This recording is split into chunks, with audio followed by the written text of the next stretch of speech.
খুবই সুন্দর আরও একটি পার্পল লাভার আপুদের জন্য রেডিমেড কটন ফেব্রিক্সের ড্রেস কিন্তু স্টকে চলে আসছে। বডি সাইজ 36 থেকে 46 পর্যন্ত হবে। লং পাবেন আপনারা 41 থেকে 42 ইঞ্চিসের মতো লং হবে। এটা হবে ড্রেসের ফ্রন্ট পার্টটা, এটা হবে ব্যাক পোর্শনটা। ডিজিটাল প্রিন্ট করা থাকবে, রং কস 100% গ্যারান্টি, উঠে যাওয়ার কোনো প্রকার চান্সেস নেই। ড্রেসটার ফুল হাতা স্লিপসের মধ্যে হবে।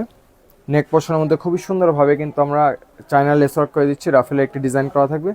যেহেতু ফুল হাতা স্লিপসের মধ্যে হবে, রেগুলার ইউজের জন্য বেস্ট একটি ড্রেস হবে। ছেটানো ছেটানো কম্পিউটার এমব্রয়ডারি করা থাকবে। দামানের পোর্শনের মধ্যে খুবই সুন্দরভাবে কিন্তু বোরিংয়ের কাজ করা থাকবে, কাটওয়ার্কের কাজগুলো করা থাকবে। আবারও বলে দিচ্ছি, ড্রেসের বডি সাইজ 36 থেকে 46 পর্যন্ত পাবেন, লং 41-42 লং পাবেন। এটা হবে ড্রেসটির সাথে সালোয়ারটা, ফ্রি সাইজের একটা সালোয়ার হবে, সলিড কালারের মধ্যে সালোয়ারটা হবে। সালোয়ারের লং আপনারা পেয়ে যাচ্ছেন 38 থেকে 40 ইঞ্চিসের মতো সালোয়ারের লং হবে। এটা হবে ড্রেসের সাথে দুপাট্টা, ডিজিটাল প্রিন্ট করা থাকবে, পিওর সুতি ফেব্রিক্সের মধ্যে দুপাট্টাটি পেয়ে যাচ্ছেন আপনারা। 2.5 হাত বহর 5 হাত প্লাস লম্বা একটি দুপাট্টা হবে। পুরো দুপাট্টা জুড়েই ডিজিটাল প্রিন্ট করা থাকবে। যদি পছন্দ হয়ে থাকে তাহলে স্ক্রিনশট দিয়ে নাম, ঠিকানা, ফোন নম্বর সহকারে অর্ডার কনফার্ম করতে পারছেন। ডেলিভারি ম্যানের সামনে প্রোডাক্ট কোয়ালিটি চেক করবেন, তারপর সম্পূর্ণ টাকা পরিশোধ করবেন। সকালে ভালো থাকবেন, মেহেকের সাথে থাকবেন। আল্লাহ হাফেজ।